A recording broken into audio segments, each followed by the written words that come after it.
This changes everything for the San Diego Padres. The MLB draft is right around the corner, and that means the chance for the Friars to replenish what you guys all call a much-depleted farm system in all of the comment section. What's going on, everybody? Christian Pedersen back with another episode of Padres Digest. Thank you very much to tuning into the show, where a lot of you seem to be catching on that I don't know very much about baseball. I just like talking about baseball. I like talking about Padres. If you want to follow along, you can hit the subscribe button. If not, no worries, because I'm always here to talk baseball, no matter what. Whether or not I'm right or wrong about anything, and I'm sure some of you are going to disagree with me on some of this stuff, because the draft in baseball is a weird wonderland of ranging from Paul Skeens and dudes like Dave Winfield as a Padres example who just skip the minors and just they're like, oh, 5 minor league little tune-ups, I was ready. And then it's some guys who take 10 years. And so there is really no thing close to an exact science. So when I say to you the words that Jeff Passan and company came out with a mock draft, let's take this all with a fat grain of salt of some of these people are really well informed and can make legitimately good guesses as to what it is, but also some of it is just like, let's just talk baseball about the draft. Here's what they came up with for the Padres, who are drafting in the 20s for this pick and then don't have another pick until the 70s. So only 2 picks in the top 80 and then 1 in the 90s. So 3 in the top 100. It is not going to be a year loaded with like necessarily guys off the bat who we outwardly consider like locks. There's just not like, that's just not where baseball is at right now. But Kason Cunningham is a shortstop who these guys have listed as being the Padres' likely target. Give you the short of just kind of who he is. This is their immediate take on him, whether he sticks at shortstop or winds up at second base. He is one of the best hitting tools in the draft. They love a player with great hit tools. You're saying the Padres, like he comps of Arraez and Merrill. Cunningham can also run too. So he's got the athleticism. He's 19. He's a middle infielder. I think sometimes high school numbers can be, I don't want to say misleading, but he hit really, really well in high school as a senior. Over 500, 509, 23 extra base hits, was named the Texas Gatorade Player of the Year.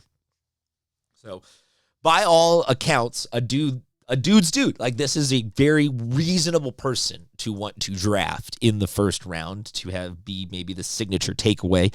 Like I said, a addition to a depleted or malnourished or bad or just okay. There are a lot of you who've thrown around different descriptive adjectives, and drop it in the comments section what you think the farm system is. But overall, the Padres they're not deep. They are not flush. We are at the opposite end of a great situation. So just talking draft, I want to acknowledge that we're talking about both players that can be added to the Padres roster eventually and hopefully, and players that can be added to the pool of available talent to dip into for trades so that we don't wind up losing out on a left fielder this year for the Padres because we only have DeVries and then sort of some pitching process, but we don't really have guys to dish. So if nothing else, it's a chance to restock, and I think Cunningham is an easy endorsement.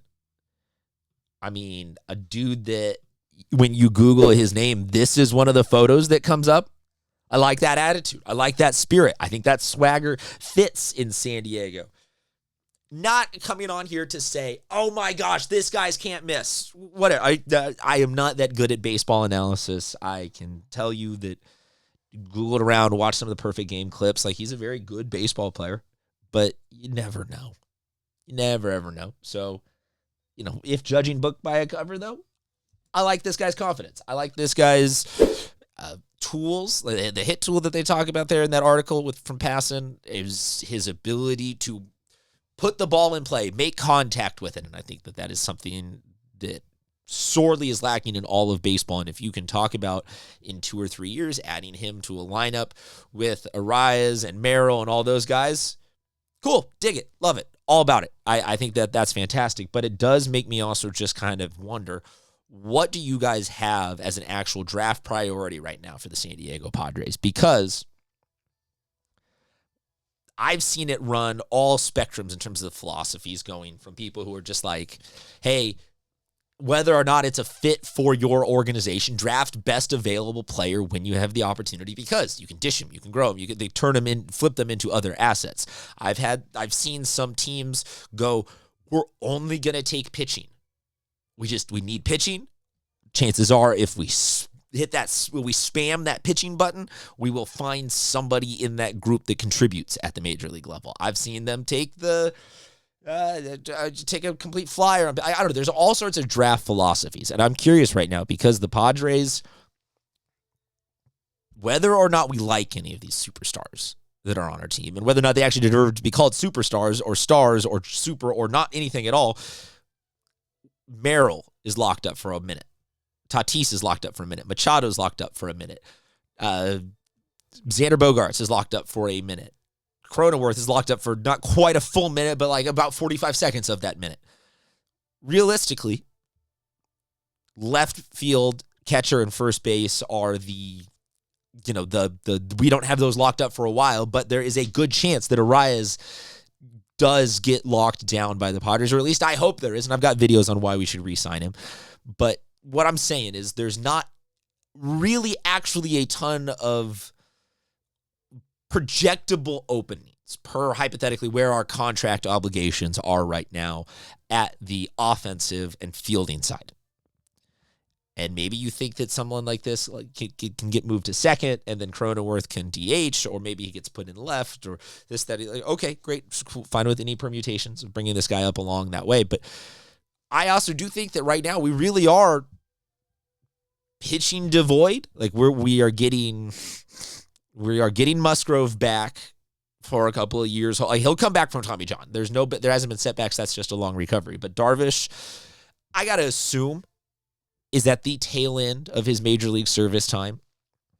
Cease and King are going to, for us, be the question all the way through to the offseason of which one should we keep, which one do we keep, what's going on there. And then you look at it, it's like, okay, Kolek and Vasquez and some of these other guys are they're okay. Like, they're good. They're okay. But Pivetta, good, but not great. Like, none of those 3 or 4 options that we have are our aces, are our dudes. And I'm not, again, saying that any draft guys out there are available to be our aces or dudes, but it just makes me kind of wonder long term if it really does just benefit a Major League Baseball team to take as much good pitching as they always can at any point and say, hey, like, let's get them, let's develop them, let's make this all.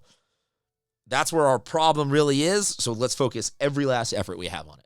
Or, like you said, the guy that walks around with the trophy the size of my toddler. Maybe even bigger than my kid. I don't know. Big trophy. So let me know what you think. Drop a comment. Let me know. Like I said, if you could hit the subscribe button, it would be much appreciated. Talk to you guys soon.